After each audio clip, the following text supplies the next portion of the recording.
एक घने और पुरस्कार जंगल में मोगली अपनी जंगली फैमिली के साथ रहता था। मोगली को भालू, बल्लू और काला पैंथर बाघीरा ने पाला था। जंगल का कानून बहुत सख्त था, लेकिन मोहब्बत और दोस्ती की ताकत सबसे बड़ी थी। मोगली सब जानवरों का दोस्त था, लेकिन एक दुश्मन था, शेर खान। शेर खान को इंसानों से नफरत थी और वो मोगली को जंगल से निकालना चाहता था।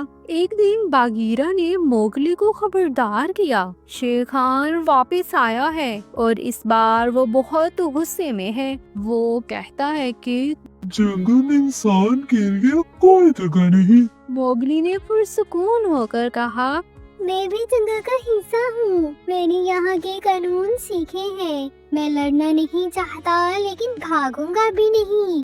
बल्लू ने कहा, बेटा, लड़ाई तब करो जब और कोई रास्ता ना बचे, लेकिन याद रखो हम तुम्हारे साथ हैं। मोगली ने सब दोस्तों को इकट्ठा किया।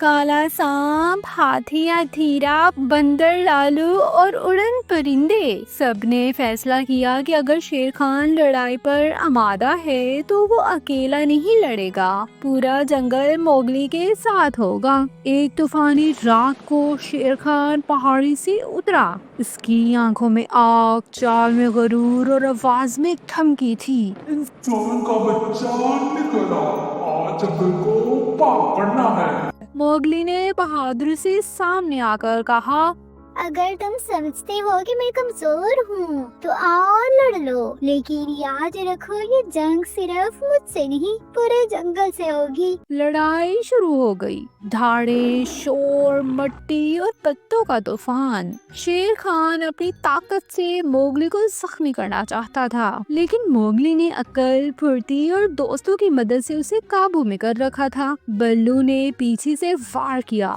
कान ने उसके पांव जकड़ लिए और बाघीरा ने उसे जमीन पर गिरा दिया। मोगली ने शेर खान की आंखों में आंखें डालकर कहा, ताकत सिर्फ पंजों में नहीं होती, दिल में भी होती है, और मेरे दिल में मोहब्बत है, नफरत नहीं। शेर खान जख्मी होकर भाग निकला। उसकी गरूर भरी धार अब मायूसी में बदल गई थी। जंगल में खुशी की लहर दौड़ गई। सब जानवरों ने मोगली की बहादुरी को सलाम किया। हाथी हथीरा ने कहा, आज हमने सीखा सच्ची बहादुरी ताकत से नहीं, सच्चाई, दोस्ती और हिम्मत से आती है। मोगली ने आसमान की तरफ देखकर कहा, ये जंग मेरे लिए नहीं थी, ये जंग सबके लिए थी, ताकि हम अमन से रह सकें। तो इस कहानी से ये सबक मिलता है कि मोगली ने एक बार फिर साबित कर दिया कि जंगल का असली बादशाह वो होता है जो दूसरों की हिफाजत करे, ना कि इन्हें डराए। शेर खान का गरूर टूट चुका था और जंगल में फिर से